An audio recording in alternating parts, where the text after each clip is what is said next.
тәртиптә мәңге сөнмәс нур.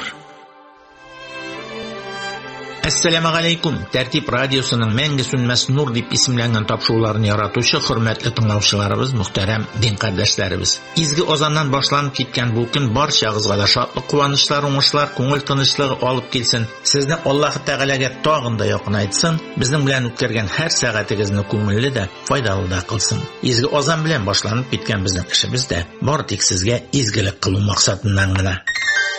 Тәртип радиосының мәңге сөнмәс нур дип исемләнгән тапшырулар циклы Коръәни Кәримдәге пәйгамбәрләр кыйссалары белән бергә безнең даими игътибарыбызны таләп иткән һәм һәрбер мөселман белергә тиешле бик күп башка темаларында яктыртып бара. Бүген без шуларның берсе исламда сәфәр мәсьәләләренә тулы ачыклык кертергә тырышырбыз. Бу эзләнүләребездә безгә Казандагы Бишбалта мәчете имам-хатибы, танылган дин белгече Госман хәзрәт Исхакый ярдәмгә килде. Ә сезнең күңелләрегездә тулы ихтималы булган сорауларны бирә-бирә, хөрмәтле хәзрәтебез белән мин, журналист Рәкиб Гаффар сөйләшермен. Хәзрәт, без бер караганда гади генә шикелле, әмма икенче яктан караганда бик төпле, бик мөһим тема турында сөйләшергә җыенабыз сезнең белән, ул да булса сәфәр темасы. Сәфәр темасы ул кайсы ягы белән мөһим ислам күзлегеннән караганда? Ничек итеп билгеләнергә тиеш һәм ничек итеп аңа бәя бирелергә тиеш? Аны ничек итеп аңлатырга кирәк безнең радио тыңлаучыларыбызга диндәге юлларын имин матур итеп кылу өчен? Бисмиллаһир-рахманир-рахим. Алхамдулиллаһи раббил аламин. Вассалату вассаламу аля Мухаммадин ва аля алихи ва сахбихи аҗмаин. ربي اشرح لي صدري ويسر لي أمري واحلل عقدة من لساني يفقه قولي. Bütün galemni yoktan bar etip yaratkan Allah subhanahu wa ta'alaga hamd sana maqtovlarimiz bu sayıda. Peygamberimiz Muhammed Mustafa sallallahu aleyhi ve sellem'ga ko'ngillerimizning türünden çıkan salavat şerifelerimiz bu sayıda. Allah subhanahu wa ta'ala bizga tağda mana shu kunlarni, juma kunlarini ko'rishga, erishishga nasib etdi. Muborak bo'lsin juma kunlarimiz. Allah subhanahu wa ta'ala shu ikki atın arasında qılğan günahlarımızı g'afur qilsaydi, ikki atna arasında qılğan izgiliklerimizni Allah qabul etsaydi, ikki atna arasında mana shu kız günlerini boy mol vaqtlarda nikahlangan yoshlarımızning aralarına Allah Teala alfat muhabbat bersaydi, dunyoga kelajak balaların sog'lik, salomatlik bilan ko'rishga, ilkin tinchligida iminlik bilan tinchlikni tarbiyalarga Allah nasib elasaydi. İki jumga arasında vafot bo'lgan qardoshlarımızning Allah Teala ruhlarini shod qilib, bandashilik bilan qilgan günah xatolarını g'afur elasaydi. Peygamberimiz Muhammed Mustafa sallallahu aleyhi ve sellem aytdi: 5 vaqt namoz aralari, jumga bilan jumga arası, Ramazan bilan Ramazan arası bende agarda Allah günahlardan saqlana turgan bo'lsa, vaqt günahlarını, xatolanib, unutilib ishlagan günahlarını Allah Teala shu 5 vaqt namoz arasında hamda jumga bilan jumga arasında g'afur etadi dedi. Shuning içinde Allah subhanahu wa ta'ala G'affar, g'afur etuvchi zot, kimdandir so'rarga tugil, mening gunohlarimni g'afur etsin, mening uchun duo qilg'izali deb aytira tugil, to'g'ridan to'g'ri Allah Taolaga murojaat etirga ham 5 vaqt namozlar o'qib, kishi biz bo'lgancha baligh bo'lgan salomat kishilarga jimoalarga borib, Allohning yurtida ko'rishib, salomlashib, bir-birimizga duo berib, nindidir o'pkalarimiz bo'lsa, shu o'pkalarimizni bitirib yashashga Alloh taolo nasib eylesin. Gadigina tema şekilli sefer, lakin anı sili başlasan o'zi bir qiziq, chunki sefer jiru Peygamberimiz sallallahu aleyhi ve sellem o'zining hadisinde ko'pgina rivoyatlarda mana sefer jirigiz, salomatlanirsiz ham rizqlanirsiz degan so'z. Qisqagina hadis, ammo lakin salomatlanirsiz degan so'zning ma'nosi bir bavurlarınız, oshqozonlaringiz salomatlanir degan so'z tugil. Ular da salomatlanir. Ana yesin to'kiga boramiz, boshqa turli shifoxonalarga boramiz. U safar bitindi. U safar andag'i bo'lgan suv, andag'i bo'lgan havo, dengiz havolari bizning tanimizga salomatlik, begrakda og'riq kishi bo'lsa, nindidir o'pkalari og'ritagan bo'lsa, nindidir revmatizmlari bo'lsa, mana ul da safar. Safar jirigiz salomatlanirsiz degan so'zning ma'nosi ali a'zolaringizga tartibga kelir degan so'z tugil, balki ko'nglingiz tinchlanir, salomatlanirsiz. Tag'ida nindidir qayg'u, bir shu mashaqqat bo'lsa, safarda mana shu qayg'u, bir shu mashaqqatlar yo'g'alar. Shu safar vaqtida o'zingizdan da og'irroq haldagi bo'lgan kishilarni ko'rgach, alhamdulillah bitali biz Allohga shukr ekan, shukrana qilib, Alloh taolaga tag'ida rahmatlaringizni aytib qaytarsiz. Qarag'iz, nindigina motor dengiz yanına, nindidir anda daryolarga borib, bir atna yo'l etabizda, инде 2 атна булса күп дибез. Яры инде 10 көнгә түзәбез. Нинди генә салкын булса да, нинди генә пычрак булса да, нинди генә әле аны хурласак та, ямандасак та үз ватаныбызга кайтабыз. Шуның өчен дә сәфәр җиргә кирәк. Сәфәр җиргән вакытта һәрбер сәфәрдә бер гыйбрәт алып кайтырга кирәк. Сәфәр җирегез сәламәтләнерсез һәм ризыкланырсыз. Ризыкланырсыз дигән сүзнең мәгънәсе менә бизнесменнар өйдә генә утырмыйлар. Әлбәттә эш буенча, хәтта эш буенча булмаса да, бараларда һәм шунда күрәләр, теңдә арзанрак икән. Карале менә моны әгәр дә күбрәк итеп алып теңдә сатсак, файда табабыз икән дип башларына бер фикер килә. Чыкмаган булса сәфәргә, ул фикер килмәс иде. Ризыкланырсыз дигән сүз Аллаһ Тәала бәрәкәт бирер. Тик өйдә генә утырып, сәламәтлегем юк инде дип утырсаң, яки акчаң булып юк инде нигә мин анда барыйм дип куркып, тәвәккәлләмичә куркып утырсаң, ул вакытны тутыгасың. Менә ничек итеп таш, җиргән таш шымарган шикелле, сәфәрдә күп җиргән кеше, әллә нинди институтлар, университетлар, әллә нинди югары уку йортларын бетермәсә дә, шушы халык белән күрешеп, аралашып, андагы табигатьне, андагы кешеләрне күреп, чагыштырып, шикрана кылып, үзенә бер шундый тирән бер гыйлем ала. Сәфәрнең мәгънәсе турында сөйләшергә. Сәфәр ул кайчан, ничек, нинди вакыттан башлана? Нинди аерым ераклык үтәргә кирәк аңа сәфәр дигән мәгънә салу өчен?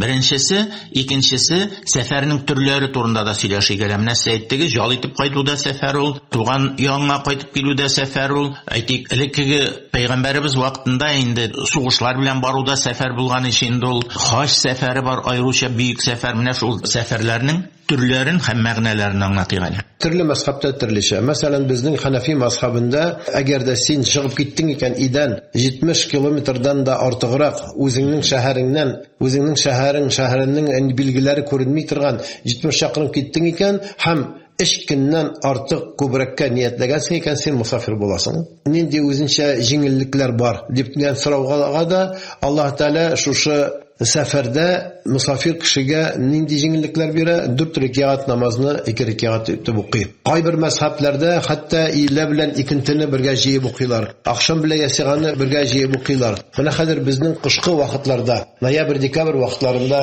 әгәр дә илә намазы сәгать 12дә булса, икенте намазы 2дә, сәгать ярымнан соң ахшам намазы. Шушы 3-4 сәгать арасында эш намаз вакыты. Каядыр сәфәргә чыгып китсәң җиракка, сиңа намаз артыннан намаз килеп җитә. Шул вакытны Аллаһ Субханаһу ва Тааляның тарафыннан җиңеллек бар. Ул вакытны хәтта шитик кисәң дә, шитик 1 суткага гына түгел, 24 сәгатькә гына түгел, сәфәр вакытында 3 көнгә җитә, син аякны җумыйсың, мәсҗидкә тартасың. Инде сәфәргә килгән вакытта Пәйгамбәрбез саллаллаһу алейхи ва саллям әйтте: "Әс-сафару қитъату минал азаб." Сәфәр ул җәһәннәмнең бер кисәге. Шушы сәфәрдә нинди генә анда уңайлы билетлар булса да, нинди генә VIP зонада яшәсәң дә, нинди генә бизнес класс белән эшсәң дә, барбер сәгать алмашына, вакыт алмашына, ризык алмашына, 3-4 сәгать, кайберләре 8-9, 10 сәгать, 10,000 километр биеклектә самолетта очып барулары шактый гына сәламәтлегенә зарар китерә торган була. Кан басымнары үзгәрә, һава сугышлары үзгәрә, ризыгы үзгәрә. Шул әйбер кешегә барбер тәэсир итә. Нинди генә сәламәт кеше булса да, аның врачлар әйтмешли иммунитеты төшә.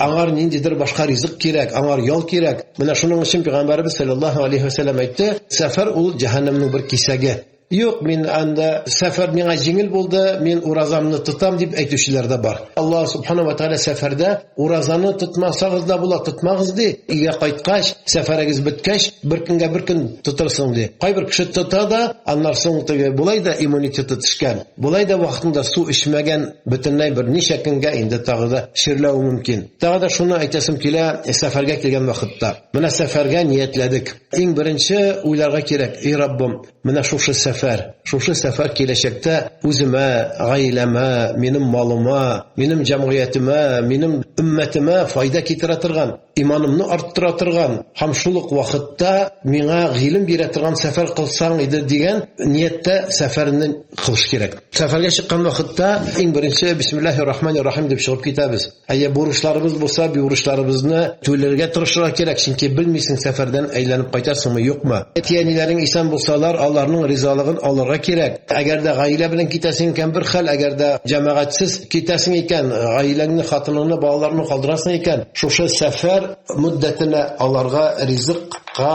җитәрлек акчаңны калдырырга тиешле буласың. Бигрәк тә менә хаҗ сәфәренә, гомрә хаҗларына киткән вакытта мәңге сөнмәс нур.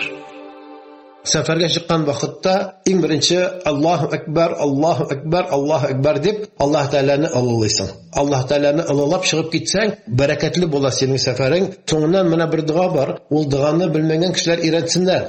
Инде шуның гарәпчәсен өйрәнә алмасак та, менә хәзер шуның мәгънәсен сөйлим, шуны күңелегездән үткәргә кирәк. Субханаллази саххара лана хаза ва ма кунна лаху муқринин ва инна иля раббина ламунқалибун дигән бер пәйгамбәребезнең дуасы бар. Хәтта самолетта, Төркиядә булсын, Дубайда булсын, башка гарәп мусулман илләрендәге авиалайнерга утырсаң, иң беренче шушы дуаны укыйлар. Аның мәгънәсе шул: Аллаһны олылыйм. И Раббым, менә шушы самолетны миңа буйсындырган, шушы учакны миңа буйсындырган, шушы карапны, шушы машинаны, шушы дияне миңа буйсындырган, шушы атны миңа буйсындырган Аллаһ Тәгаләгә хәмд сана мактау булсын. Аллаһны мактыйбыз. Әгәр дә Аллаһ безгә акыл бирмәсә, без менә монда менеп утыра алмас идек. Аллаһ Тәгалә акыл бирмәсә, шушы самолетларны ясый алмас идек. Үзебезгә буйсындыра алмас идек. Шушы әйберне безгә буйсындырган Аллаһ Субханаһу ва Тәгаләне олылыйбыз. Ва ма кунна лаху муқринин, безнең кешебез җитмәс иде Аллаһ Тәгалә безгә шушы көч-куәт бирмәсә.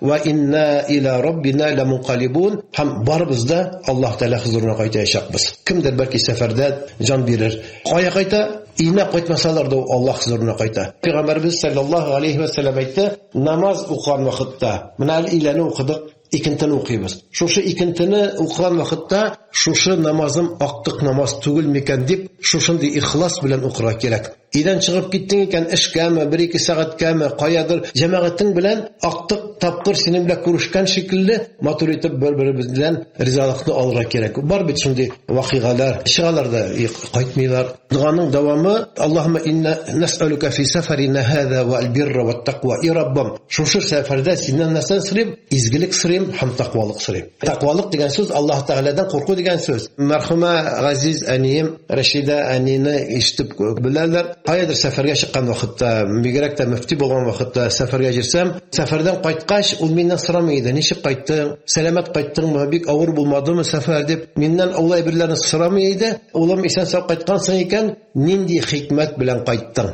Карале, нинди хикмәт белән кайттың? Нинди гыйлем белән кайттың? Файдалы бер әйбер алып кайттың дип шулай сорый иде. Бәндә сәфәрдә йөргән вакытта әлбәттә ниндидер бер хикмәт, инде яхшылык, гыйлем, бәрәкәт табырга тиеш. Инде шушы яхшылык, гыйлем, бәрәкәт юк икән, ниндидер явыз кешеләр белән начар урында күрешкән икән, менә шулай булмаска, шуларның фигыльләрен үзебездә булдырмаска дигән шундый гыйлем белән дә кайтсын. Бер кеше икенче кешегә караганда кизгегә караган шикелле булсын, яхшылыкны алсын, бозыклыкны иннән ташласын. И Раббым, шушы сәфәрдә тaqвалык бирсәң иде, һәм дә иемә кайтканчы минем гаиләмне, минем малымны, минем йорт җирләремне Я Раббым сакласаң иде дип дуа кылырга кирәк. Соңыннан дуаның дәвамында Я Раббым, шушы озын юлны, кемдер бөтенләй 50 океан артына бара, 13 сәгать эчә, Я Раббым, шушы иемә әйләнеп кайтканчы минем малымны, минем гаиләмне сакласаң иде, озын юлны кыскартсаң иде миңа дип Аллаһ Тәгаләдән сорарга кирәк. Кайбер кеше әйтә бит: "Ничек килеп җиттең?" дип сорыйлар. Сизми дә калдым. Менә бу 2000 километрны, 3000-6000 километрны фәрештәләр канатында китергән шикелле генә сиздем ди. Нигә? Чөнки чыкканда менә шушы дуаны укыды. Чыкканда Аллаһ Тәгаләгә тәвәккәлләде, Аллаһка тапшырды эшен. Күңел тынычлана, менә хәзер инде күңел тынычлана кирәбез. Кемдә кем менә шушы сүзләрне тыңлап тора, "Эх, мин дә әйтер идем бу дуаны, белмим бит" дип әйтсә, аларга да җиңеллек бар. Нәрсә? Кул һуалланы беләбез. Кул аъуду би раббил фалак, кул аъуду би раббин насны беләбез. Һәм аятлы кирсине. Менә шул каядыр чыккан вакытта әйтәгез әле, утырыгыз әле. Теге урыслар әйтәләр бит, "Посидим на дорожке" диләр. Ә бездә менә утырдың икән, ука аятлы кирсине. Аллаһу ла илаһа илля хуал хайюл кайюм Аллаһның сифатларын әйтеп, Аллаһ субхана ва тааля һич бер нәрсәгә мохтаҗ түгел. Ул бер кашан да җыкламый, бөтен нәрсәне үзенә әйләндереп алган, үзенең хуҗалыгына, ай Раббым, сиңа тапшырдым дип, менә шушы аятул курсины укысаң, соңыннан кул аъуду би раббин нас, кул аъуду би раббил фалак, безне күсиюдән, зәхмәтләрдән, сихрләрдән, колдуннардан, башка төрле әллә нинди явыз кешеләрдән, яман күзләрдән, сиңа ниндидер зәхмәт тирәм дигән кешеләрдән саклана торган дуга, ул кыска гына шушы кул аъуду би раббил фалак, кул аъуду би раббин нас. Шуны укыдың да аятул курси белән менә шушы дуганы. Соңыннан бисмиллаһи таваккалту алаллаһи ла хаула ва ла куввата илля билләһ. Аллаһның исме белән башлыйм. Бөтен эшемне Аллаһка тапшырдым. И Раббым, минем әйләнеп кайтканчы сакла минем гаиләмне, байлыгымны, балаларымны дип Аллаһка тапшырдың да, бу гарантия булды. Билет алган вакытта әйтәләр, менә бу страховка. Страховка чыннан да тагынчадыр процент алалар. Анда монда бер хәл булса, Алла сакласын, менә шуны кайтарабыз сиңа. Кайчан кайтара алалар әле? Кайтаралармы, юкмы? Әмма ләкин иң зур страховка менә шушы дуга, аятул курси, кул аъуду би раббил фалак, кул аъуду би раббин нас. Тәртиптә мәңге сөнмәс нур. Менә шушы сәфәргә чыккан вакытта сәфәрнең дә үзенең тәртипләре бар. Беренчедән, менә хәтта кайбер кешеләр әйтә, менә самолеттан начар ашаттылар дип әйтүчеләр дә бар. 10 километр биеклектәге булды. Анда хәтта ашыйсың килсә дә бераз сакланырга кирәк. Су ич. Әмма ләкин шушы вакытта күбрәк итеп ашасаң, инде барып бирделәр бит инде. Әрәм булмасын, билет акчасы дип күбрәк итеп ашасаң, бәлки синең шушы истә ашказаның начаррак эшләр. Күңелең булганы ул мөмкин. Шуның өчен дә әзрәк ашап, күбрәк ичеп, аннан соң вакыт бар. Менә 4 сагать синең вакытың бар. Нишлисең шул арада? Ярыйлы телефоныңны карадың, анда ниндидер тагы яздың. Менә шул вакытны зикр итеп, Аллаһ Таалага субханаллаһи ва алхамдулиллаһи ва Аллаһу акбар дип тәсбихларыбызны әйтеп утырырга. Синең өеңдә калды балалар, алар өчен дуа кылырга, каршы алалар кешеләр. И Раббым, менә шушы кешеләр алдында минем йөзләремне нурлы кылсаң иде, сүзләремне үтемле кылсаң иде, эшләрем уңышлы булса иде дип Аллаһ белән багларга кирәк күңелне, калбне. Тагы да сәфәр ниятләгән вакытта иң беренче менә шушы аль-бирр ва тaqwa дидек. И Раббым, шушы сәфәр изгелек бирсә иде, һәм тaqвалык бирсә иде. Сәфәрдә Аллаһ субхана ва тааля бәндәнең күңелен ача торган була. Сәфәрдә әллә нинди каты бәгырьле кешеләр дә сәфәрдә уйланып күңелләре нечкәрә торган була. Инде сәфәр кылган вакытта ниятләгәндә, нәрсәне максат итеп алган вакытта, Пәйгамбәрбез саллаллаһу алейхи ва саллям әйтте, ниятләгәндә, каст иткәндә, максат итеп алганда, ич нәрсәне максат итеп алыгыз. Ул нәрсә беренчесе Мәккә, икенчесе Мәдинә, өченчесе Акса. Әлбәттә шәригатыбыз кушкан, динебез кушкан дигән әйбер вакытта менә шушы эш урында сез атларыгызны, дияләрегезне хәзерләгез дә ниятләнеп барыгыз. Ләкин бүгенге көндә кайбер кеше әйтә, фәлән җирдә әлбәттә барырга кирәк. Шу фәлән изгелек бар икән, фәлән кабер бар икән, әлбәттә барырга кирәк. Анда бармасаң, әгәрдә ул вакытны синең иман түгел, әле синең нәрсәдер җитмәгән шикелле ди.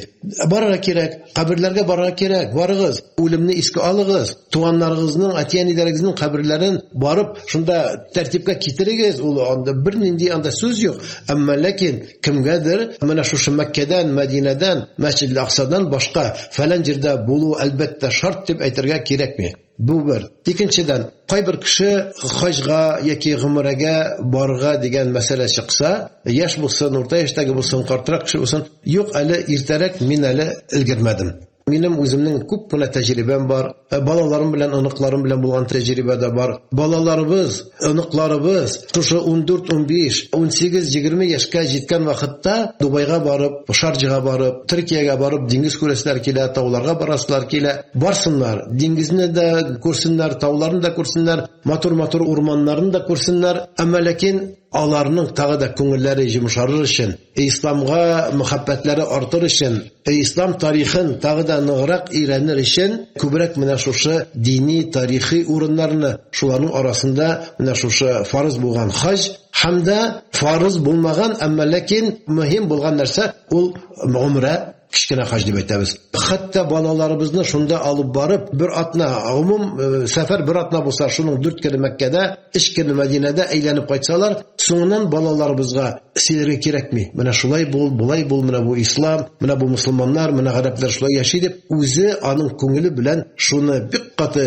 якын итеп, кабул итеп, исламга, дингә, бигрәк тә 5 вакыт намазга игътибарларын арттырып, мөхәббәтләрен арттырып, кайткач үзе үгәйтә. Син нигә миңа баштан әйтмәдең менә намаз турында? Шушы сәфәрне алданрак эшләмәдең. Менә мин исламга булган мөхәббәтем артты дип, ул кирәкмәгән вакыт үткәрүдән дә, хәрам караулардан да тыела торган була. Шуның өчен мин теге әти буларак, дәвати буларак әйтер идем, мөмкин кадәр балаларыгызны, аныкларыгызны менә шушы мөмкинчелек булган вакытта һәм булдырырга тырышыгыз, ул мөмкинчелекне алып барыгыз гомрәгә. Балагатка иреште икән һәм сезнең бүгенге көндә барып кайтырга мөмкинчелегегез бар икән, ул вакытны аларны хаҗга да апарга кирәк. Чөнки менә шунда барып кайткач бәндә үзгәрә. Менә Рахип хаҗи үзегез дә хаҗда булдыгыз бит. Бәлки дингә, мусламаннарга караш бер төсле булса, соңыннан шунда барып әйләнеп кайтканнан соң, шунда гыйбадәт кылганнан соң, төннәр буе шушы Мәккә, Мәсҗидел Харамда, Мәдинә, Мәсҗидел Харамда Пәйгамбәрбез саллаллаһу алейхи ва сәлламның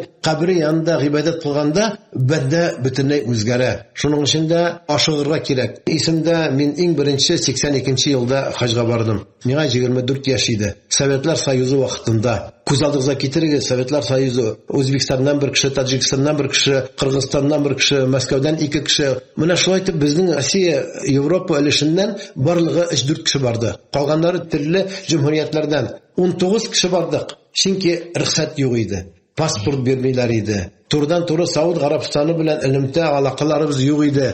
Бүгенге көндә ул бөтен нәрсә бар бит. Визаны көтә идек 1 ай, паспортны көтә идек анда 1 ай. Әле паспортны бирәләрме, юкмы? Бүген визаны ярты көн, паспортны 4-5 көндә эшләп бирәләр. Шуның өчен ашыгырга кирәк. Мөмкин кадәр ашыгырга кирәк. Мин бит сөйләгәнем бар иде. Минем кайбер дусларым мөмкинчелекләре дә бар. Кемдер анда төзелештә эшли, кемдер анда башка төрле бизнеста эшли. Миңа киләләр иде мөфти вакытта. Мин алар әйтәйдем, ана Рафаэль хаҗи дип, яки анда кем Абдурахман хаҗи дип. Алар миңа әйтәләр, хәзрәт мин бит әле хаҗда булмадым. Мин беләм аның хаҗда булмаганын, ләкин менә шулай итеп аны олылап бер хикмәт белән әйтә идем дә, мәйтәм ничек инде син булмадың? Синең әллә кайларга, Мальдивага барасың, каядыр Кытайга, Япониягә барып килдең. Инде Төркияне, Дубайны әйтмим дә мин. Синең мөмкинчелегең бар. Нигә син барып кайтмыйсың гомрәгә? Нигә син барып кайтмыйсың хаҗга? Барырга тиеш дип, мин әзрәк катырак та аларга тәнкыйтьләп тә әйтә идем. Алар турында оныта идем. Соңыннан 1-2 елдан соң миңа шалтыратып күземә күренәм икән, ябыккан, дәрвиш кыяфәтләре кергән. Хәзрәт менә миңа сиңа Зәмзәм суап кайттым, хаҗда булдым дип, җыламый гына шатлыгыннан киләләр иде шул кешеләр. Шуның өчен иртәгә әле гомеребез бармы, юкмы, әйтә алмыйбыз. Киләсе елга әле тагы Рамазанны күрәбезме, Кәгъбәтулланы күрергә, шушы изге урыннарга барырга, ашыгырга кирәк. Тагы да инде сәфәргә килгән вакытта нинди ният белән сәфәр кыласың?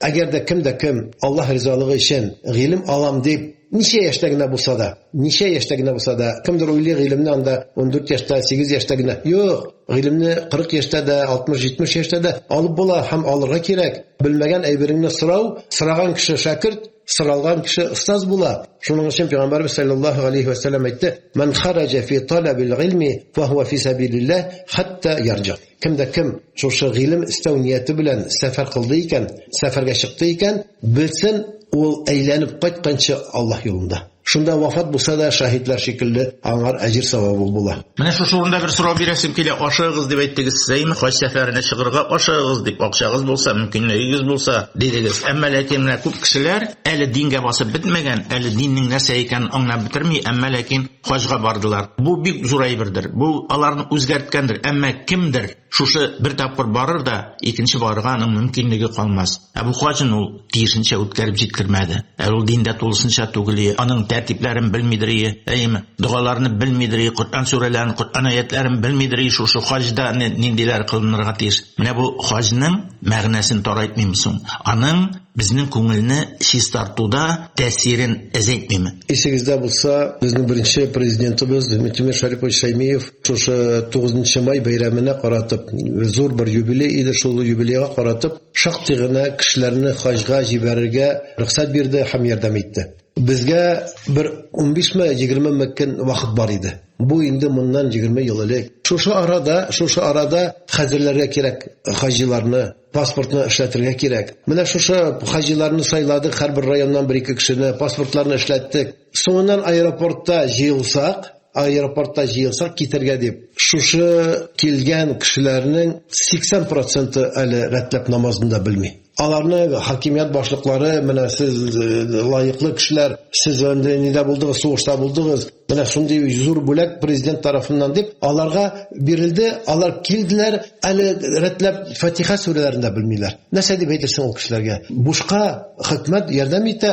Менә шул вакытны бер кызык вакыйга булды. Без җыелдык шунда. Хәзер әйтәбез, мин шунда әле мөфти түгел идем. Ул вакытны мөфти Абдулла хәзрәт иде. Шул вакытны намаз вакыты җитте. Азан әйтелде дә, аэропортта без китергә торабыз. Азан әйтелде дә, намазга ярты кеше басмады. Баскан шушы ярты 50% кешедән дә әле намазның тәртипләрен белмиләр. Безгә шушы арада хәбәр бирелә, ниндидер бер мәшәкать, бер проблема бар, самолет булмаган, суткага сезне кичектерәсез. Ләкин бер кемдә чыкмый инде, чөнки регистрация үткән, ихрам килгән, бу апрель айлары иде, ихрам килгән, чыкмыйсыз. Хәзер шулай безнең бер сутка вакытыбыз бар. Шушы бер суткада Аллаһ Таала безгә бер мөмкинчелек бирде. Әле бер хәзрәт килде, вагаз сөйләде, әле мин вагаз сөйләдем, әле башкалары намаз тәртипләрен, тәһарәт тәртипләрен өйрәттеләр. Бер сутка узды, монда инде һәрбер 70% халык намазга басты. Тагы китабыз тагайталар юк, булмады, тагы бер суткага кала. Инде тегеннән хәзер бу булачак хаҗиларның сугышта катнашкан булачак хаҗиларның туганнары борчылып килә башладылар, ризыклар китерә башладылар, ярдәм итә башладылар, адияллар бирә башладылар. Кая инде китерә тиеш бит, булар китмәделәр. Хәзер икенче сутка китә алмадылар. Ләкин монда инде бер 80-85% икенче көнгә халык намазга басты. Намазны өйрәнә башладылар, тәртипләрне өйрәнә башладылар, әттәхиятларны өйрәнә башладылар, салаватларны өйрәнә башладылар. Һәм 2 сутка үткәннән соң тагы бер ярты көн үтте дә, бөтенебез дә бергә 100% намазга басканнан соң, шушы аэропортта укыйбыз, намазга басканнан соң, соңыннан кул күтәреп, Раббым, безгә насыйп ит тагы китергә, безне хәзер бит инде хәзер, Раббым, нигә безне тотасың монда дип ялварып Аллаһ Тәгаләдән сораганнан соң, 3нче көнгә самолет килеп безне алып китте. Нәрсәгә моны әйтәсем килә? Менә сез әйткәнчә, сез әйткәнне тотсалар, шактый кешеләр хаҗга да бармаслар иде, тәвәккәлләмәсләр иде, гомрәгә дә бармаслар иде. Мин бер кыска гына бер үрнәкне сөйлим. Минем Дубайда бер танышым бар иде. Ул үзе татар, Үзбекстаннан,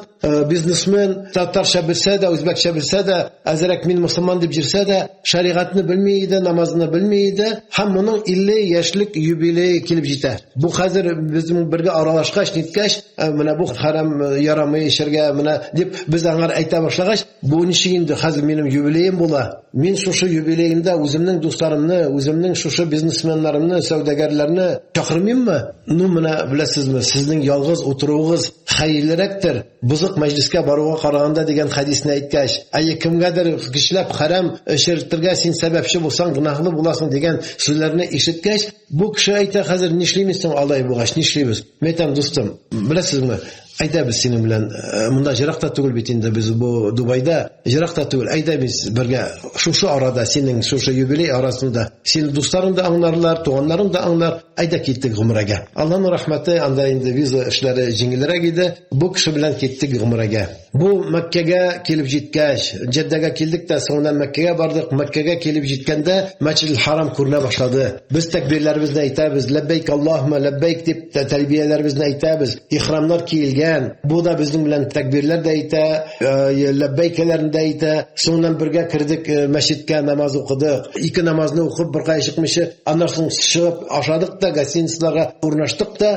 Төнне белән карасам, аны бүлмәсенә шалтыратсам, юк ул бүлмәсендә. Кая? Бу шу хәтлек тәэсирләнгән, төнне белән чыгып киткән тагы үзе. Җирак түгел иде безнең нибез мәчеттә. Үзе чыгып киткән. Шуны мәчеттә таптым да әйтәм, син монда ни эшләп торасың? Хәзрәт түзә алмыйм, монда килгән. Минем күңелем нишкәрде, мин шу кадәр монда тәэсирләндем. Әйтерсең, әллә нинди җугалткан әйберне тапкан шикелле, әллә нинди күптән вафат булган әтиәниләремне күргән шикелле, мин менә шушындый хәлдә мин хәзер Миңа Аллаһның рәхмәте яусын дип, миңа рәхмәтләр укый. Менә шулай итеп бер атна аның белән 4 көн Мәккәдә, 3 көн Мәдинәдә булып, хәзер кире кайтабыз бит инде. Туган көн үтте моның, телефонга шалтыратып аны тәбрикләделәр. Бер кемне шертмәде, бер нинди анда исраф итмәде акчасын. Кайттык та бу самолетта миңа әйтә, хәзрәт беләсеңме ди. Бу рәтләп татарча сөйләми, орысча әйтә, хәзрәт беләсеңме ди. Менә 50 яшь булды миңа. 50 яшь, менә минем бик күп сорауларым бар иде тормышымда, гаиләм турында, башка дуслар белән анда бизнес эшендә бик күп сорауларым бар иде, бик күп аңламаган әйберләрем бар иде. Менә шушы бер атнада сезнең белән бергә булып, хәзрәтләрнең вәгазьләрен ишетеп, мин үземнең бөтен сорауларыма да җавап. Шул кайттык та шул кеше белән, шул вакыттан бирле намазга басты, балалары намазга басты, кияү киленнәре менә дигән кешеләре килде, аның тормышы бөтенләй үзгәрде. Ул әйтә иде, менә минем туган көнем фәлән көнне булса, ул фәлән көнне түгел минем туган көнем, менә бу гомергә барып, намазга баскан көнем минем туган көнем дип, шушындый бер нәтиҗә китереп чыгарды. Мәңге сөннәс нур. Шушы хаҗ кылучыларның үзе әзер түгел, үзе Кур'анны яхшылап белми, әйтик, намазның тәртипләрендә начар белә. Әмма ләкин бер хаҗда булды, аның хаҗы камил булмады. Шулай дип әйтергә кирәк бит инде. Камил түгел бит инде, син күңелең белән бөтен нәрсәне белмичә, аңламыйча, шушы гамәлләрен кылып жүрү, башкаларга ияреп. Икенче барырга мөмкинлеге булмады. Менә бу мәсьәләдә хөкеме ничек? Аллаһ Тәгалә кабул итәме шушы хаҗны һәм күңел тынычланырга тиешме? Жарар инде, башка барып булмады. Мин бер кылдым бит, Аллаһга шөкер дип, кеше инде гомере буе аннары намазда булыр, гомере буе бөтен шәригать кануннары белән яшәр, әмма ләкин күңелдә бер китеп калырга мөмкин бит. Ул вакытта мин динне белмидем. Ул вакытта күңелемдә чистарып җитмәгән иде, минем уйларымда чистарып җитмәгән иде дип уйлап, кеше интегеп йөрергә мөмкин. Кайсы хаҗ кабул була ул? Сезнең шикелле уйлаган кешеләр булса, бу бик зур хата. Ничек сезнең телегез бурыла әйтергә, менә шушы бер нәрсәне дә белмәгән кеше хаҗга барды, андагы кайбер нәрсәләрне дөрес итеп үтәмәде, аның хаҗы кабул булмады дип әйтергә ни дигән? Мин алар хакы өчен әйтәм бит аны. Аларның күңелен тынычландырырсың өчен менә хәзрәт. Тыңлагыз мине. Нинди хакыгыз бар сезнең әйтергә, шушы кешенең хаҗы кабул булмады? Кеше менә шулай итеп азапланып жүрсә, кабул булдымы, юкмы дип. Менә кабул булдымы, юкмы дигән сүзнең мәгънәсе кабул булмады дигән сүз. Мин сезне аңлыйм, телтебегезне. Аңлагыз, ул мине аңларга тырышам, шуңа күрә. Шушы хаҗ вакытында анда группаның хуҗасы бар. Ул аны бөтен нәрсәне сөйли. Менә моңарчы сез белмәгән идегез. Менә хәзер карагыз. Менә булай тәһарәт алабыз. Менә булай гысыл кыйнабыз. Менә булай ихрам киябез. Мин әйттем, Аллаһу акбар дип сез минем артымнан кабатлагыз. Менә шушы таваф кылган вакытта белгән дуаларыгызны укыгыз. Әгәр дә белмәсәгез, татар телендә генә булса да, инде татар телен белмәсәгез, хәтта рус телендә генә булса да, Аллаһ Тәгаләдән ялварып сорагыз дип әйтү шул түгелме? Менә минем шуны ишетәсем килә сезнең телегездән, сезнең авызыгыздан. Ишетәсем килми, синең шикелле кешеләр уйлап шуның өчен хаҗга бармыйлар. Аллаһ Тәгаләгә кирәкми гарәп теле, Аллаһ Тәгаләгә кирәкми татар теле, рус теле. Аллаһ Тәгалә күңелне безнең белә. Аллаһ Тәгалә безнең күңелебезгә карый, киемебезгә яки безнең дәрәҗәбезгә түгел. Шуның өчен кемдә кем Аллаһның рәхмәте белән туры килде икән менә шушы хаҗга. Ул шаккатырга тиеш. Субханаллах, карале. Әллә кайда бара алайдым бит. Ләкин менә монда килдем. Ярый әле менә монда килдем. Я Раббым, кабул ит, минем гөнаһларымны гафу ит. Менә мин генә түгел, миннән соң балаларым, аныкларым шушы мөкаддәс урынга килсәләр иде, Раббым дип ялварып Аллаһ Тәгаләдән гөнаһларын гафу итүне сораса, бәлки әллә нинди мөфтиләргә, казыларга караганда да күбрәк әҗрле саваплы булыр. Сәгатьләп шунда башы бәреп утырган кешеләргә караганда да. Шуның өчен Аллаһ Тәгаләгә безгә кирәк шушы ихлас һәм чиста күңел, чиста ният. Менә шушы сүзләрегезне ишетәсе килгәнгә күрә мин сезгә сорауларны шушылай кырт кистереп бирәм дә инде. Чөнки кешенең күңеле тынычланырга тиеш, ул тулы җавап алырга тиеш. Икеле җавап алырга тиеш түгел. Менә сез тутырып җавап бирдегез, рәхмәт. Мин сезнең әйткән сүзләрегезгә үпкәләмим, чөнки мин тапшыруыбызның башында ук нәрсә дип әйтеп куям? Сезнең күңелләрегездә туу ихтималы булган сорауларны бирә-бирә әңгәмәне хәзрәт белән мин Рәкиб Гаффар алып барам дим. Менә ни өчен кирәк мин алып баручы буларак? Бу бит тапшыру. Алла бер имам Байхақи үзенең бер сүзендә әйтә, ул имам Шафигыга каратып әйтелгән сүз: "Тагharrub fil awtani fi talab al-ula, وسافر ففي الأسفار خمس فؤاد. Şuşa derece kazanuu niyeti bilen, imanın artu niyeti bilen seferge niyetle. Üzeyinde, öz ilinde anı bir tanımadılar. Kaydır şikke barıp zur, galim, akademik profesör bulup kaytuşlar. Bir küp tarihte bitindi. Bilesiniz, seferde 5 türlü fayda vardı. Birincisi, teferrucu hammin. Nidir ko'nglingda nindidir bir o'pka bo'lsa, nindidir bir og'irlik bo'lsa, nindidir bir mashaqqat bo'lsa, nasadir seni issa, negadir sen birshilsang, safarda shusha butun ayblar tarala. Shusha tabiatni ko'rgandan so'ng, qarali mendan-da og'irroq yashovchi kishilar bor ekan bunda. Nega boshlamsin men aning uchun? Bunda rizq yo'q, bunda tomoq to'ymaydi deb aytam. Mendan-da bunda xayrchiroq, mendan-da faqirroq osh kishilar bor ekan deb shukrona qila. Ko'ngil nishkara ham Alloh taolo ko'ngilga tinchlik bera. Mol tabasin. Mana esingizda bo'lsa Toshkent город хлебный aytalar edi bit. Bizning ota bobolarimiz Toshkentga ketirga majbur bo'ldilar, chunki bunda ochlik edi. So'ngan shusha Toshkentga borib, O'rta Osiyoga borib, Qozog'istonga, hatto Xitoylarga kelib, nindi zo'r g'alimlar bo'ldilar. Shuluq o'zbeklarni, tojiklarni, shuluq qirg'izlarni alarga ilm berdilar, ustoz bo'ldilar, o'qituvchi bo'ldilar, professor, akademiklar bo'ldilar. Andan so'ng o'z vatanlarına qaytdilar. Qay bir vaqtni mana bu Peygamberimiz sallallohu alayhi va sallam hijrat qilgan shekilli mana bunda sug'ishib, talashib, haramashib, anda malini isrof etib yurga qaraganda qoyadir ko'chib yashawing xayrliroq. Men o'zimning tajribamdan aytam. Buxoro madrasasini tamomlagandan so'ng men to'g'ri Qozonga qaytmadim. Men boshda bir 3 yil Ufada ishladim. Andan so'ng 9 yil Oktyabrskiy degan shaharda ishladim. Mana shu Ufada tajriba jemagan bo'lsam, Talg'at Hazrat Tajiddin bilan 9 yil Oktyabrskiy degan shu shaharda madrasalar ochib, masjidlar tuzib, xalq bilan aralashib, shu tajriba jemagan bo'lsam, men 94-yilda bunda qaytib mufti bo'la olmas edim. Alloh taolo mana shuning uchun qoyadir bandani ko'tara, bir yerda jiyilib yotira kerakmi? Suv agarda oqmasa, ol suv nishli buzila. Xitoyga borib bo'lsa da ilmimizda. Andan so'ng tillarni bilu. Kimdir Türk tilida bilan, g'alab tilida bilan, fars tilida bilan, rus tilida bilan, ingliz tilida bilan o kishi qarag'iz nindi darajali. Biz hali bunda o'zimizning ratlab tatar tilimizda qay bir vaqtni bilmaymiz. O'z vataniga qaytu u g'arlikda tugul, xo'rlikda tugul. Ayya mana yosh vaqtingda qoyadir jirib, ilm istab qolu, u o'z vatanimizga da kelajakda foyda keltiradigan bo'ladi. Davom etamiz shu she'rni va ilmin va adabin. Shu safarda kishi ilm ham adab ola. Mana ali men yana borib qaytdim Buxoroga, Toshkentga. Shundagi o'zbek qardoshlarimiz bilan birga shunda o'qigan madrasalarni ko'rib, o'zbek oilalarga, o'zimizning do'stlarimizga kirib, ularning qonaqishil odatlarini ko'rib, men kim endi? Ularga tug'anda tugul, kimda tugul, lekin ular Amina Usmon Hazrat kelgan ekan. Ertangi oshqa o'g'ab ketalar edi. Bir bilmagan kishilar cheratda turalar qonaq etirga. Ular bilanlar, chunki ish kishining duosi qabul. Payg'ambarimiz aytdi, ish kishining duosi qabul, bu atiyanining bolaga, bu mazlum kishining, ranjitilgan kishining duosi qabul, ham musafir kishining duosi qabul. Shuning uchun safarga kimdir ketaykan, sen musafir menim uchun duo qiling deb biz o'tinib so'raymiz undan. Alla balki u Allahning gunohlari kishidir-da, Allahning izgiligi de yo'qdir, lekin u musafir. Sen musafir, sen safarda bizning uchun duo qil, bolalarim uchun duo qil deb aytsang, u safarda duo qilsa, shu kishining duosi qabul. Safarda kimdir agarda vafot bo'lsa, turli rivoyatlarda u Alloh yo'lida vafot bo'lgan bo'lar. Bigarakda ilm yo'lida vafot bo'lsa, shuning uchun da safarga chiqqan vaqtda duo qilishga kerak. Kimdir ashu o'pkalaring bo'lsa, shularni g'afu etirga kerak. Hamda men sizdan rizo, siz mendan rizo bo'ling'iz deb rizolarini olib chiqib ketira kerak. Aylanib qaytamiz yangadan mana adablarni. Bunisi ayıruşan mühim. Seferning adablari u bik mühim bir hammanga shulay oldan uq azirlanib chiqib ketirga kerak. Ne için? Chunki tegi xalqlarning urf-odatlarini bilirga kerak. Ko'p illar orqali o'ta turgan bo'lg'ach. Mana siz haligina o'zbeklarni aytdingiz.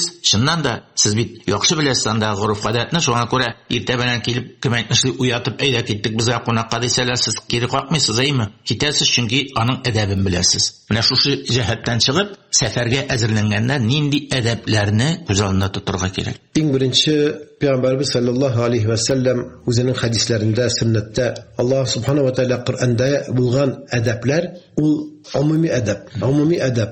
Qayerdir kiram desang, shoqilmishi, ruxsat olmishi kirga yaramay. Хәтта үзеңдә дә. Күршеңә, әгәр дә аның тәрәзәсе ачык булса да, ишекләр ачык булса да, син шакырга тиеш һәм рөхсәт алырга тиеш. Ассаламу алейкум дип бер эш тапкыр әйтәсең, сәлам булмаса борылып китәсең. Бу бер. Хәтта бер әйбер бар. Төнне белән үз өеңә кайткан вакытта да, әгәр дә булдыраларсың икән, төнне белән кайтма. Мәчеттә булса да кун, вокзалда булса да кун. Кайттың икән, алдын хәбәр бир кайтасыңны. Тәле кайтым әле менә иде. Нишләп яталар икән? Кем бар икән дип куркытырга кирәкми. Һәр берсенең әдәбе бар. Барасың, бүген телефоннар бар. Хөрмәтле дустым, мин менә сиңа килә идем. Рөхсәтме? Хәтта килеп җитер алдыннан менә тагы бер 5 минуттан килеп җитәм дип әйтергә кирәк. Хәзерләнеп торсын, ишекләрне ачып торсын. Кинәт кенә нишләп яталар икән? Мин сынап карыйм әле дип аларны куркытырга кирәкми. Барбыр эшлим дисә, синсез дә эшли үзенең ниен. Һәм тагы да әдәбе шул, менә бу юлда җиргән вакытта. Пәйгамбер саллаллаһу алейхи ва саллям әйтте, юлларда утырмагыз. Бүрәнәдәме, урындыктамы утыралар. Утыралар да гайбәт саталар. Юлда утырган вакытта диде Пәйгамбер саллаллаһу алейхи ва саллям юлның әдәпләрен үтәгез диде. Юлның әдәбе нәрсә? Беренчедән утырмагыз юлда. Утырмагыз, нигә гайбәт сатып утырасыз? Эшегез биттеме сезнең дигән шикелле. Шу вакытны сахабалар әйтәләр, нишлибез соң инде без бер-беребезне аралашкан вакытта юлда утырга туры килә дигәч, ул вакытны әдәбен үтәгез юлның. Беренчесе, сәлам бирделәр икән, сәламны кайтарыгыз. Күзегезне шиләйтеп, кайдыр үткән бер кешегә карамагыз. Бигрәк тә хәрам булган әйберләргә карамагыз. Гаврәте ачык булган кешеләргә карамагыз. Бу ике. Соңыннан юлда ниндидер бер кымачаулый торган әйбер бар икән, ташмы, анда тактамы, тимерме, нәрсәме, әйе шушы юлдан алып куйгыз. Үткән вакытта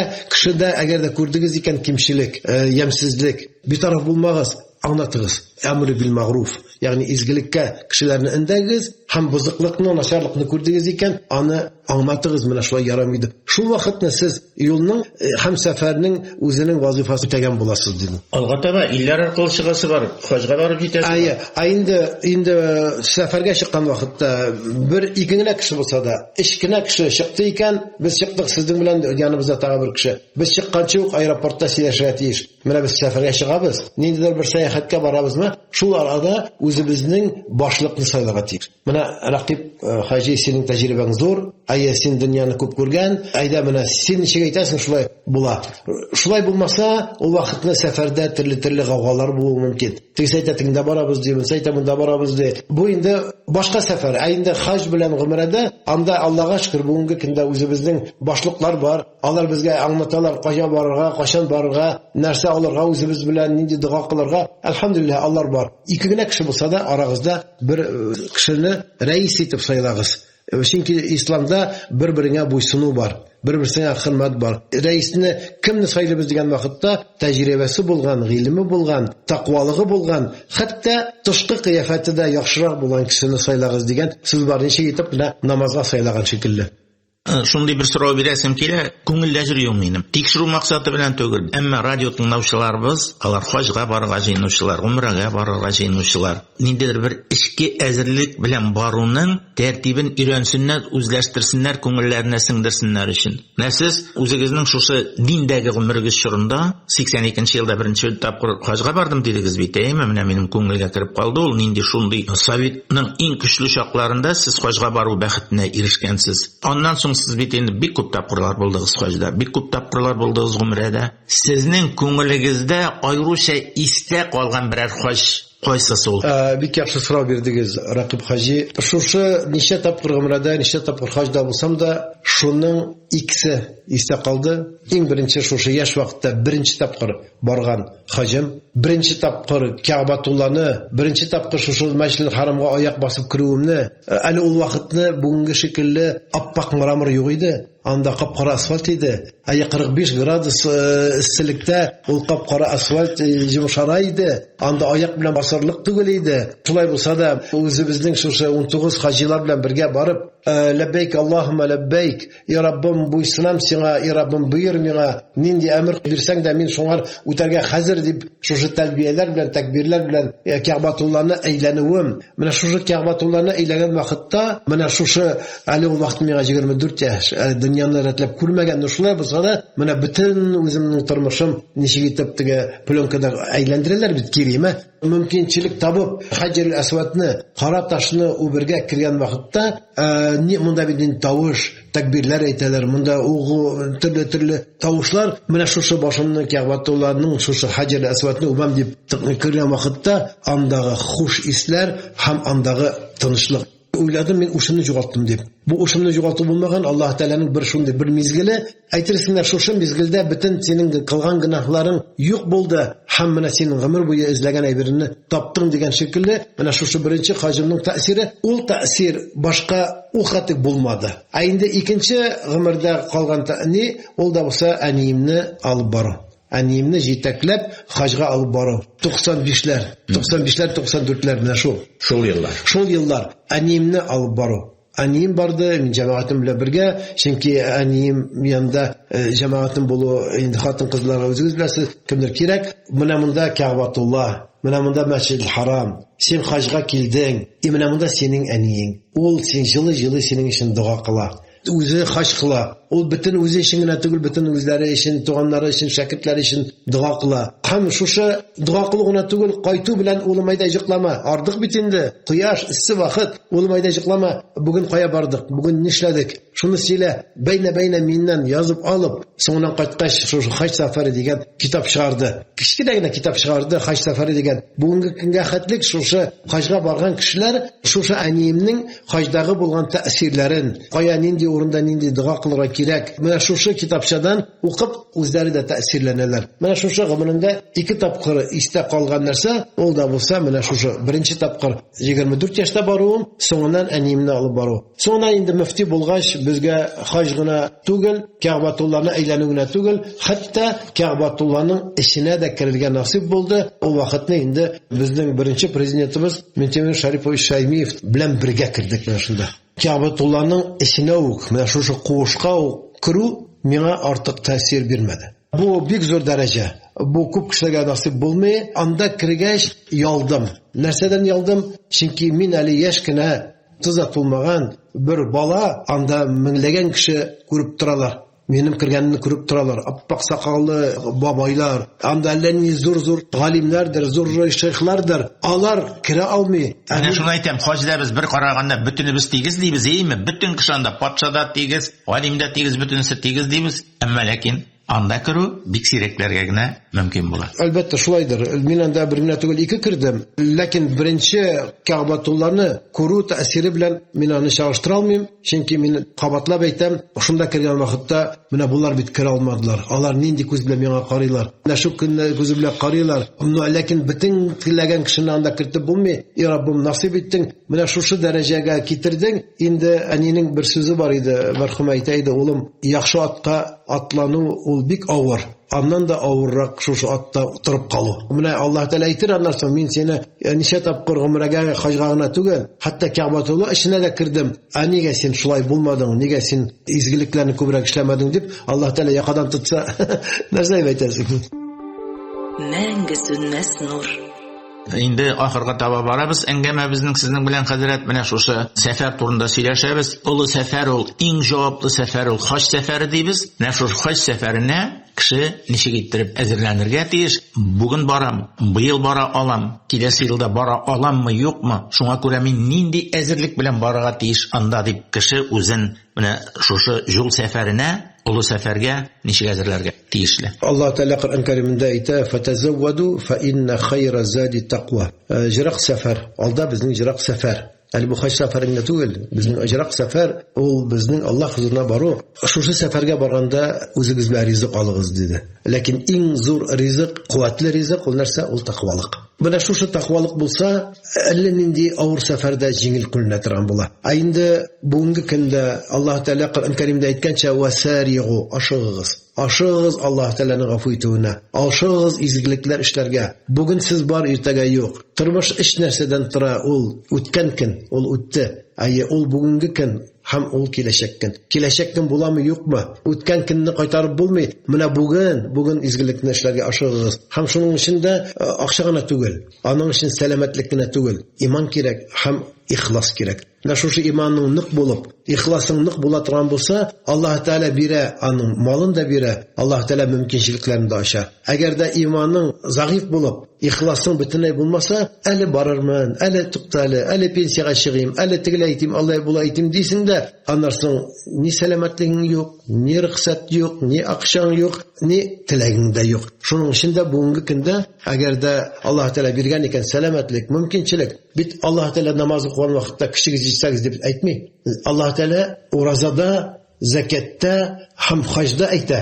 Акчагыз булса, сәламәтлегегез булса, мөмкинчелегегез булса, намазны Аллаһ Тәала бер ничек тә куйырга кушмый. Бер ничек тә калдырырга Аллаһ Тәала рөхсәт бирми. Әмма ләкин хаҗ ул акчаң булса, рөхсәт булса, менә бит моннан 70-80 ел элек күпме бабаларыбыз, галимнәребез, шейхларыбыз бик каты хаҗга барырга тырыштылар. Бара алмадылар. Акчалары да бар иде, мөмкинчелекләре бар иде. Ә менә коммунистлар вакытында ул тыелган иде. Чит ил паспортлары бирмиләр иде. Бирсәләр дә КГБ аркылы ниндидер булса тыюлар бар иде. Ә бүгенге көндә әлхәмдүлиллаһи раббил аламин бу мөмкинчелек бар, ул иртәгә бәлки ябылыр бу ишек. Менә шушы ишекләр ябылганчы, шул форсат белән файдаланып ашыгырга кирәк менә шушы изге урыннарга.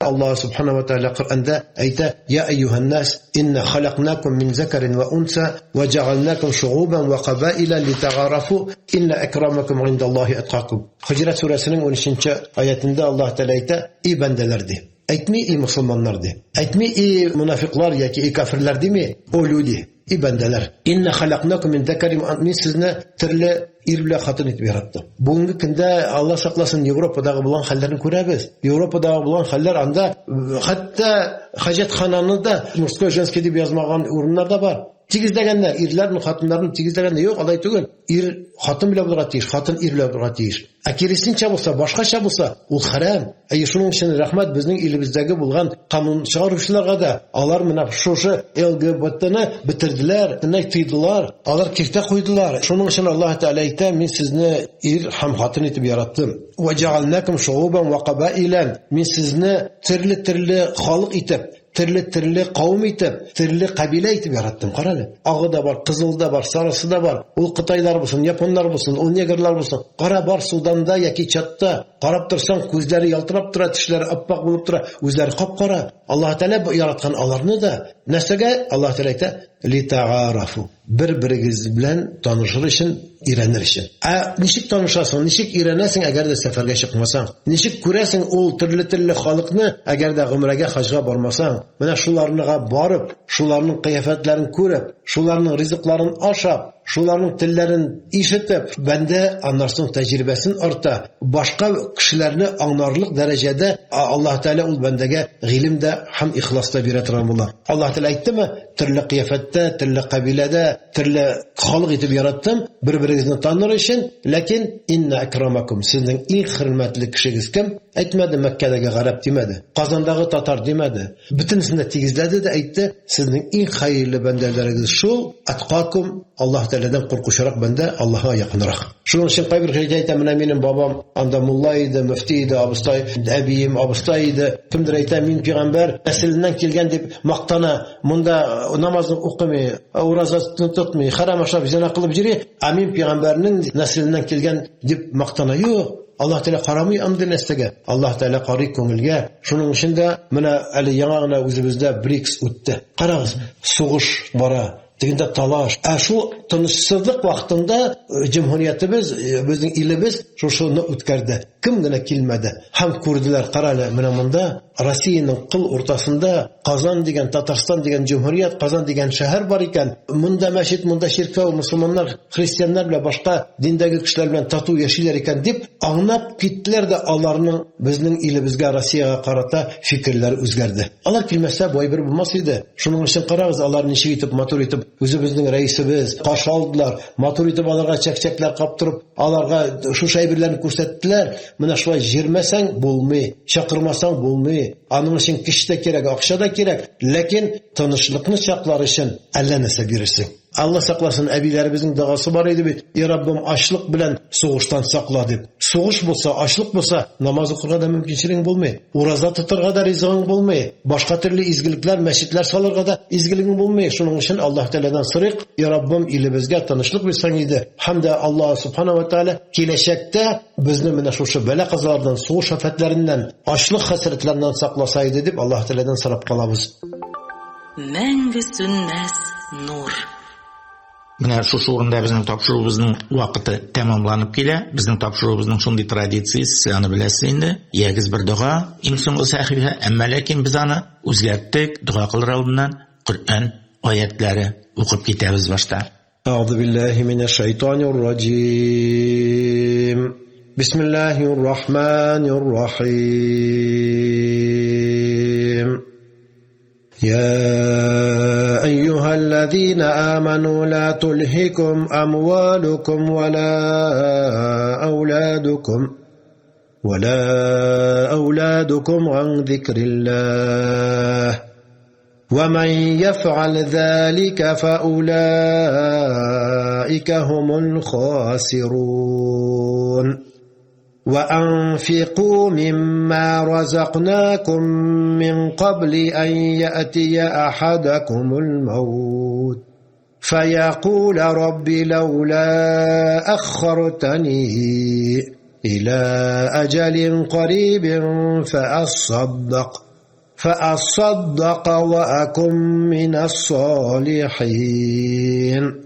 ولن يؤخر الله نفسا إذا جاء أجلها والله خبير بما تعملون سبحان ربك رب العزة عما يصفون وسلام على المرسلين والحمد لله رب العالمين. الحمد لله رب العالمين والصلاة والسلام على محمد وعلى آله وصحبه أجمعين. Ya Rabbi Azzalamızın kabul et. Aldığımızda şefaatini nasip et. Dünya, ahiret rahmetlerinden taşlama. Dünyalıkta dünya rahatlerini sal. Ahirette baki imanlarımızdan ayırma. Bir şu meşakkat birme. İki dünyanın rahatın bir. İki dünyanın mertebesin bir. Hayırlı sağlık, selametlik bir Rabbimizine taat, ibadet kılırga. King rizq gitmez devlet bir Rabbimizine uruna sarf etirge. Bendeşilik bilen kılgan günah hatalarımızına king rahmetin bilen uzun gafu et. Özüňe yakınlardan et hayırlı sağlık, selametlik, tegizlik, tanışlık, amel, ibadet, hayır, ihsan bilen zaq uzun ömürlerimizni geçirip ahir suluşlarımızda kelime-i tayyibe la ilahe illallah Muhammedur Resulullah kelimelerini aytıp özünün gider şerifini körge nasip eylesen idi. Ya Rabbi Azzalam şuşu tapşırılarını alıp barışlarga, şuşu hizmet etüşilerge, özlerin kişilerin şuşu işlerge kırtuşu kardeşlerimizge Allah Subhanahu wa Taala işlerinde hayırlı umuşluklar, muvaffakiyetler nasip eylesen idi. Allah Teala cümlemizni türlü bela kazalardan, havf hasretlerinden, bala hasretlerinden, soğuş afetlerinden, açlık hasretlerinden, başka türlü fitnelerden, zahmetlerden, sihirlerden, kaldunlardan, kınnaşışlardan Rabbim uyun saklasan idi. İllerimizge, kınlarımızge Allah Teala hayırlı iminlikler, tanışlıklar bilseydi. Tanışlık için kıraşuşu yolbaşçılarımızga da Allah Teala işlerinde hayırlı umuşluklar, muvaffakiyetler, hikmet hem ilimler nasip eyleseydi. Rabbena la tuzigh kulubana ba'de iz hedeytena ve hab lana min ledunke rahmeten inneke entel vehhab ve sallallahu ala seyyidina Muhammedin ve ala ali Muhammed bi rahmetike ya erhamer rahimin. Allah'ım.